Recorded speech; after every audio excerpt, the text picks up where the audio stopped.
Bollywood queen Deepika पदुकोणला finally कल्की मेकर्सनी कल्की पार्ट 2 मधून ऑफिशियली बाहेर काढून टाकलेला आहे। पण कल्की सिनेमाच्या मेकर्सनी हा डिसिजन स्वतःहून घेतलाय की त्यांना हा डिसिजन घ्यायला कोणीतरी भाग पाडलं?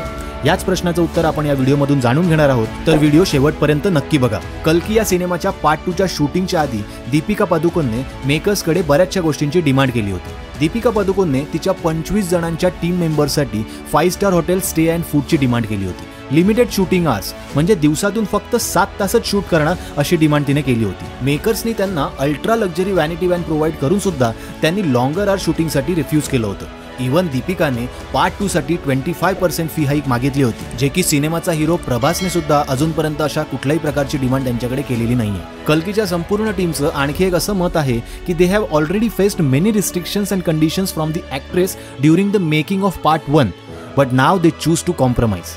मग आता ऑडियन्ससाठी इंटरेस्टिंग पार्ट हा असेल की आता दीपिकाची जागा नेमकी घेणार कोण? दीपिकाच्या रोलसाठी ऐश्वर्या राय, कृती सेनन आणि पूजा हेगडे या ॲक्ट्रेस अंडर कन्सिडरेशन मध्ये आहेत। तर ओव्हरऑल या न्यूज ऐकून तुम्हाला काय वाटतंय? कल्कीच्या मेकर्सने घेतलेला डिसिजन बरोबर आहे की दीपिका पदुकोणने केलेल्या डिमांड्स बरोबर आहेत? कॉमेंट करून नक्की कळवा।